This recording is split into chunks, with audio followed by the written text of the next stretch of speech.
김은혜 후보는 여야대 신방과를 졸업한 뒤 MBC의 기자로 활동하면서 수많은 특종을 했고 또 대표적인 앵커로 활동을 했습니다. 이명박 정부에서 대변을 지냈고 KT 커뮤니케이션실 전무, MBN 앵커 등을 거쳐서 지난 총선에서 경기 분당에서 당선됐습니다. 윤석열 대통령 당선인 대변인을 거쳐서 이번에 경기지사 후보로 출마하게 됐습니다. 오늘 토론에 임해주실 패널 여러분들을 소개 올리겠습니다. 제 오른쪽부터 말씀드리겠습니다. 중앙일보의 김정아 디렉터입니다. 한국인도신문의 장진모 부기자입니다. 김대웅 KBS 전문입니다. 한겨레신문의 원태호 전일인 책임실장이십니다. 국민일보의 남상혁 사회기자입니다. 죄송합니다. 남혁상 사회기자입니다. 이어서 김은혜 후보자의 구두 발언을 듣도록 하겠습니다.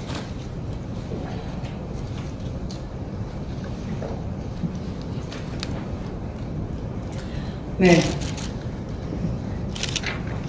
안녕하십니까. 저는 국민의힘 경기도지사 후보 김은혜입니다. 역사와 권위를 자랑하는 관훈 토론회에 초대해 주셔서 진심으로 감사드립니다. 존경하는 회원 여러분, 그리고 언론인 여러분들과 함께해서 뜻깊고 영광스럽다고 생각을 합니다. 경기도는 가장 많은 인구를 갖고 있고 또 가장 많은 세금을 내는 대한민국의 핵심 지자체입니다. 경기 곳곳에 자리 잡은 반도체 공장은 지난 수년간에 대한민국 경제를 지탱해온 버팀목이었습니다. 그리고 판교 테크노밸리는 급격하게 성장하는 기업들의 요람과도 같은 곳이었습니다. 경기도의 발전이 곧 대한민국의 발전이라고 생각합니다. 저는 새로 출범하는 집권여당의 후보로서 경기도의 확실한 발전을 이끌기 위해서 경기도지사 선거에 출마했습니다. 저는 현장형 정치인입니다. 과거 기자 시절부터 그리고 청와대 대변인, 대기업 임원을 거치면서 항상 현장과 가까이 있었습니다. 지난 2년은 분당 판교의 국회의원으로 발로 뛰어서 지역의 현안을 해결하는 성과를 냈습니다. 국민이 원하는 지도자는 결코 관료가 아니라고 생각합니다. 책상이 아니라 현장에서 국민을 만나고 문제를 어떻게 풀어나가야 되는지 아는 지도자를 원합니다. 정권 교체가 되었고 새 정부가 출범했습니다. 저는 집권 여당의 후보로서 많은 장점이 있다고 생각합니다. 감히 생각하는 바입니다. 제가 최근에 도민 여러분들께 김은혜가 하면 윤석열 정부도 한다는 말씀을 드렸습니다. 실제로 코로나 소상공인 손실보상금 600만원 균등지급, 1기 신도시 재건축 즉시 추진 등에서 보듯이 제가 강력히 주장해서 윤석열 정부의 정책으로 확정된 선례가 존재합니다. 윤석열 정부와 새로 시작하는 경기도정은 임기를 거의 같이 하는 만큼 집권 여당 도지사 김은혜가 경기도로 많은 것을 가져올 수 있다고 생각합니다. 무엇보다 경기도의 발전이 곧 대한민국의 발전이 되도록 하겠습니다. 대만 정부는 TSMC를 위해서 반도체 공장에 필요한 물 문제 해결을 위해서 발벗고 지원하는 마당에 우리나라는 각종 수도권 규제와 대기업 규제로 인해서 세계적인 경쟁력이 있는 우리 기업들이 위축되어 있는 상태입니다. 기업 규제에 익숙한 관료 출신과 달리 저는 현장과 가깝고 비즈니스적인 소통이 가능합니다.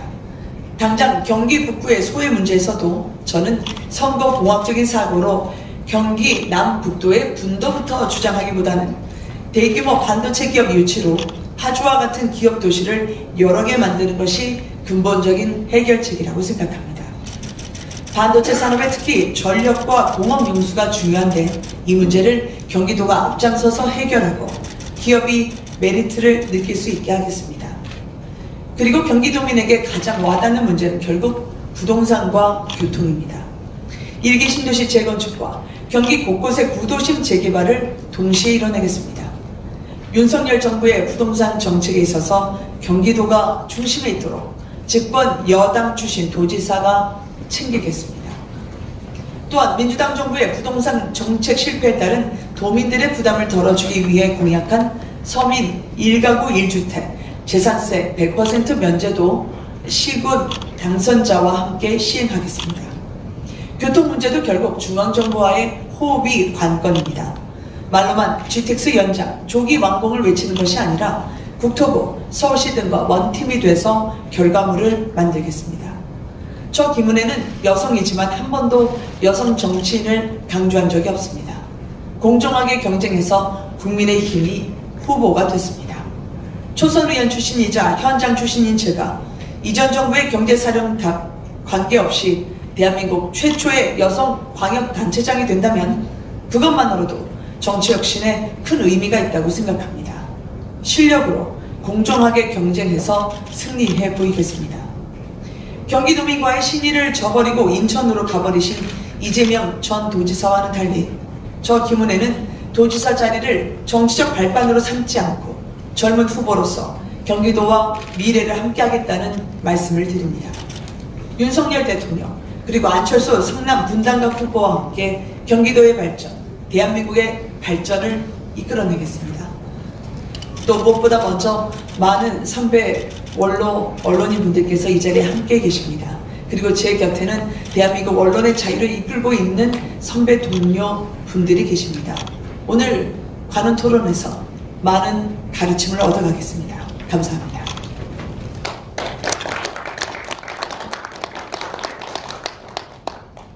예, 김 후보께서 말씀하셨듯이 김 후보는 집권 여당의 도지사 후보입니다. 당선이 되면 최초의 여성광역단체장이 됩니다.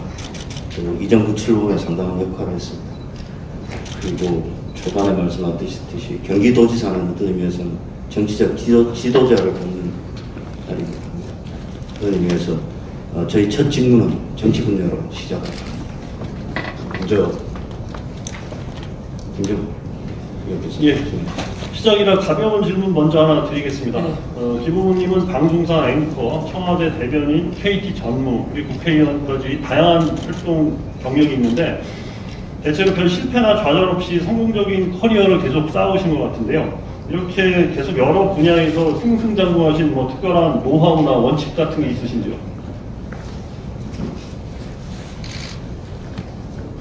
사실 제가 살아왔던 삶에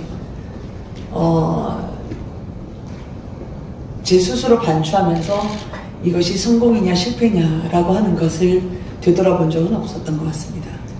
다만 제가 여성이라고 특별히 더 혜택이나 아니면 인센티브를 요구한 적이 없었고 실력과 그리고 제 역량으로 능력으로 당당하게 평가받고 싶었습니다. 그래서 이번에 국민의힘의 경기도지사 후보로 선출됐을 때도 제가 의원으로서 갖고 있는 벌점이 있었고 강점 사항입니다. 그래도 당당하게 임했고 제가 경기도지사 후보로서 당과 국민들의 판단을 받는데 당당하게 그리고 제 나름의 모든 그동안의 진심과 노력으로 승부를 펼쳤고 이때까지 저의 인생이 그랬다고 생각합니다. 예, 그런데 이제 후보님 경력을 자세히 보면 어떤 조직의 장이나 리더를 맡아서 조직원들을 지휘해본 경험은 없으신 거 아닌가요? 그것은 언론인 이후 제가 청와대 대변인으로 들어갔을 때 그때는 청와대 대변인뿐만 아니라 외신을 담당하고 해외 홍보를 관장했으며 국내에서도 문화체육부를 소관 부처로 하는 문화와 국내 홍보에 대한 또 해외 홍보에 대한 주무부처장 역할을 했습니다. 그렇기 때문에 제 밑에는 해외 홍보원을 포함해서 수백 명의 저와 함께 명령 체계와 그리고 함께 일을 하는 지휘계통상의 조직이 있었고요. 그리고 제가 기업에 있을 때도 마찬가지입니다. 기업에 있을 때도 전국 각지에 있는 영업망을 통괄하면서 사내 문화 그리고 글로벌 전략을 짜면서 실행에 옮기는 부서에 있었기 때문에 그 부서의 장으로서는 회장 직속으로 해서 상당 부분의 조직을 이끌고 운영하고 조율하고 그리고 훈련된 리더십을 제가 검증받았다고 생각을 합니다. 국회의원으로서 또한 마찬가지입니다. 그 지역을 책임진 분당 판교의 대표, 즉 주민의 바람과 주민의 목소리를 대표하는 그런 국회의원을 리더라고 표현하지 않는다면 어떤 것을 리더십이라고 표현할지는 한번 여쭤보고 싶습니다. 관련해서 지금 경기도 인구가 1,350만 명이 넘고요. 그리고 경기도 산하 공무원 숫자만 5만 4천 명이 넘는 걸로 이렇게 나오고 있는데 국내 최대 지방자치단체죠. 그런데 이제 후보님의 예를 들어 이제 국회의정 경험이 이제 2년 정도밖에 안 되고 그리고 과거 역대 경기지사를 지내셨던 분들의 커리어에 비교했을 때는 좀 경기지사에 걸맞는 정치적 경륜은 부족한 게 아니냐 뭐 그런 지적도 있는데 거기에 대해서는 어떻게 생각하십니까? 국회의원으로서는 제가 2년을 했지만 제가 정치적 리더십을 위해서 훈련받은 기간은 저는 20년이 넘는다고 생각을 합니다. 왜냐하면 이번에 경기도지사 선거는 저는 관료를 뽑는 선거가 아니라고 생각합니다. 그것은 경기도민을 위해서 자신이 현장에서 주민과 동고동락하면서 무엇이 문제인지 고민해왔고 대안을 낼 수 있는 그런 역동적인 현장형 도지사를 원하는 자리라고 생각하기 때문입니다. 따라서 저는 이번 경기도지사가 경기도민에 전념할 수 있는 일꾼을 뽑는 선거에서 감히 제가 적임자라고 생각하는 것입니다. 청와대에서의 경험은 다양한 국정 운영을 조율하면서 견딜 수 있는 곳입니다. 기업 또한 현장의 목소리를 체득해서 그것을 공공의 이익에 부합할 수 있도록 기업의 사익을 함께 조율하는 자리입니다. 저는 경기도민에게 필요한, 즉 말보다는 발이 먼저 가고 그리고 주민분들의 다양한 목소리를 다양한 솔루션을 통해서 해결할 수 있다는 점에서는 행정 경험 말씀을 하시는데요. 현장 행정으로서 저는 가름할 수 있다고 말씀드리고요. 그리고 행정 경험은 경험이라고는 칭할 수 없다고 생각합니다. 실패한 경험을 경륜으로 포장한다면 그 행정 경험은 또 별도로 생각해야 되지 않을까 그렇게 생각합니다. 예, 좀 다른 질문을 드리겠습니다. 네. 이번 대선이 끝난 다음에 윤석열 대통령 당선인 대변인을 맡으신 게 이제 3월 11일인데요. 그렇습니다. 근데 이제 경기지사 출마를 선언하신 게 또 4월 5일이거든요. 그러면 네, 뭐 한 달도 안 되는 사이인데 상식적으로 그 대변인을 맡으셨을 때는 이제 지사 출마를 결심하지 못한 상태이셨을 거란 말이에요. 그럼 그 짧은 기간에 이 지사 출마를 결심하시게 된 동기가 뭔지 좀 설명을 해주십시오. 경기도의 고민은 늘 마음에 품고 있었고 경기도에 대한 대안을 어떻게 제시할지는 제가 경기도 성남에 이재명 후보가 성남시장으로 8년 그리고 경기도지사로 4년을 봉직했던 그곳의 국회의원이기 때문에 경기도정이 얼마나 망가지고 지난 4년간 많은 국민분들이 도민분들이 힘들어했는지 현장에서 몸으로 체득했던 사람입니다. 어떤 직책과 관계없이의 고민은 늘 품고 있었고요. 제가 경기도지사로 출마하겠다고 생각했던 것은 지난 3월 9일 대통령 선거에서 저희가 승리했을 때 저는 정권교체가 된 줄 알았습니다. 그런데 그 뒤에 막상 보니까 정권교체가 다 된 게 아니더라고요. 미완의 정권교체라고 제가 표현을 했습니다만 상대 민주당은 어떻게든 새 정부의 발목을 잡아서 민주당의 180석 가까운 완력을 행사하려 했고 반성하지 않고 국민의 의견을 수렴하지 않는 상대당을 보면서 저희는 이대로라면 앞으로 안정적인 국정 운영이 불가능할 거라 생각했습니다. 그 요체가 경기도 지사 선거에 달려있다고 생각을 했습니다. 그래서 저는 정권교체 그리고 제가 할 수 있는 전쟁의 시작과 함께 그 마무리를 할 수 있다면 제가 그 마무리 투수로 나와줬으면 좋겠다는 당의 요청을 마냥 저희 길만 고집하면서 거절할 수가 없었습니다. 안일하게 저희 일생과 저의 정치적인 평안함을 구가했다면 이 자리에 나오지는 않았을 것입니다. 네.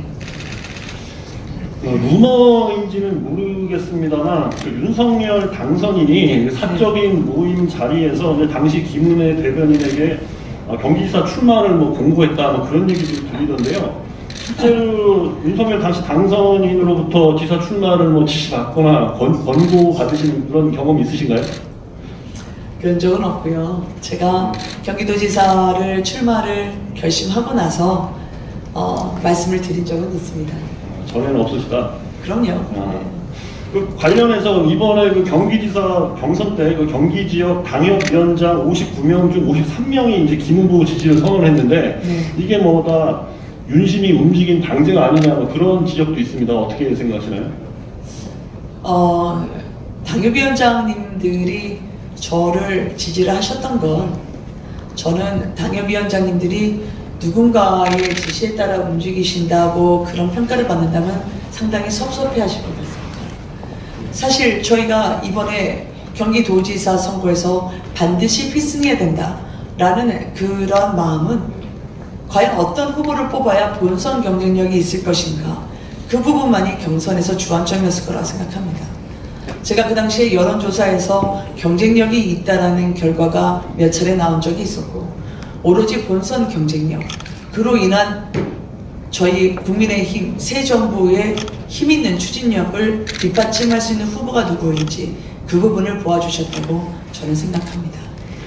하나만 더 여쭤보겠습니다. 그 5월 2일 윤석열 당선인이 이제 일산, 안양, 경기 지역 네 곳을 방문했는데 네. 이때 이제 후보님이 당선인의 모든 일정에 동행을 하셨어요. 그래서 민주당에서는 선거에 임박한 시점에서 특정 후보를 GTX 현장 방문같이 선거 판세에 영향을 미치는 일정에 참석토록 하기에 이제 공직선거법 위반이다 이런 이유로 해서 윤석열 대통령과 후보를 지금 선관위 고발한 상태인데 거기에 대한 의견을 좀 말씀해 주십시오. 민주당에 되묻고 싶습니다. 그것이 선거 개입이라고 한다면 윤석열 당선인 시절에 그 전에 즉 당선인 시절에 충남도에 가서 지역 현안을 살펴본 바가 있습니다. 그 당시에 양승조 지사, 이시종 지사도 함께 동행하면서 지역 현안을 논의한 바가 있습니다. 그러면 윤석열 당선인이 민주당 시장 후보들의 선거를 도와주며 개입했다는 것일까요? 저는 도지사 후보라면 당연히 우리 도를 위해서, 즉 경기도를 위해서 예산과 재정과 인원과 조력을 받을 수 있는 그 어떤 곳이라면 땅끝까지라도 가야 된다고 생각합니다. 그게 도지사 후보의 본분이자 마음자세라고 전 생각을 합니다. 또한 그 당시의 현안의 1기 신도시 재건축 문제, 그리고 경기도 주민분들의 가장 고통 같은 문제였던 교통 현안인 GTX 추진 경과와 관련한 방문이었습니다. 그러면 당연히 가서 지역 주민들의 의견을 전달하고 새 정부로부터 얻어낼 수 있는 협력을 제가 도출해서 설득해서라도 얻어봐야죠. 당연히 해야 할 일을 선거 개입이라고 비난하는 것은 결국 경기도에 필요한 도지사는 새 정부로부터 힘을 끌어올 수 있는 여당 도지사다라는 것을 반증한 것이라고 저는 생각하고요. 초조함의 발로라고 저는 감히 생각합니다. 네. 예, 김정아 기대표께서 이게 언론인 선배신들 주관에 아주 강한 질문을 많이 하시네요. 그래도 역시 우리 김은혜 후보 대단하십니다. 어떤 답변 잘하시죠. 평소에 가을군의 순발력과 논리를 잘 보여주시고 계신 것 같습니다.